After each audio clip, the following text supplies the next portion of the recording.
তুমি চমৎকার করো রে।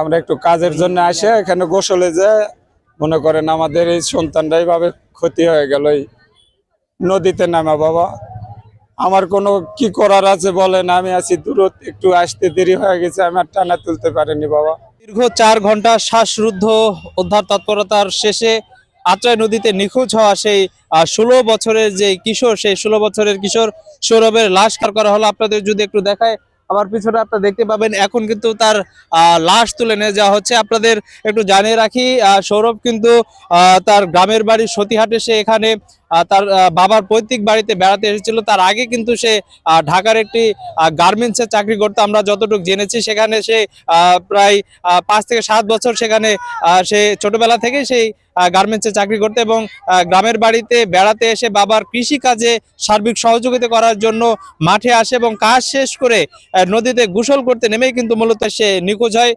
টানা 4 ঘন্টা শ্বাসরুদ্ধ অভিযান শেষে কিন্তু তাকে এইমাত্র ফায়ার সার্ভিসের একটি ডুবুরি ইউনিট কিন্তু তাকে উদ্ধার করে তার লাশ উদ্ধার হয়েছে এবং তার পরিবারের কাছে কিন্তু সেই লাশটি হস্তান্তর করা হয়েছে। Fire service civil defence Rajshahi সদর ডুবুরি ইউনিট, আমি লিডার মোহাম্মদ আব্দুর রাজ্জাক এবং আমার নেতৃত্বে এই ডুবুরি ইউনিটটা এখানে উদ্ধার অভিযানটা পরিচালনা হয়েছে।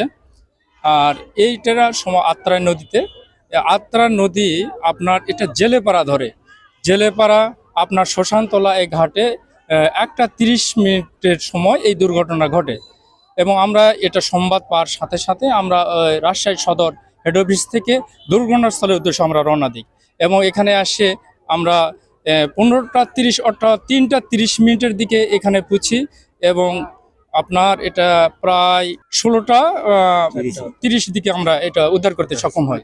এখানে আসলে এটা মনে হয় সম্ভবত আগে ড্রেজিং করার জায়গা ছিল, আর ড্রেজিং করার কারণে এই জায়গাটা একটু তুলনামূলক গভীরতা বেশি, আর এই গভীরতার কারণে আর একটু স্রোতের কারণে আমাদের একটু উদ্ধার তৎপরতা একটু প্রতিবন্ধক সৃষ্টি হয়। তারপরেও আমরা যথাসাধ্য চেষ্টা করে দুঃসাহসিক অভিযান চালে আমরা ভিকটিমকে উদ্ধার করতে সক্ষম হই।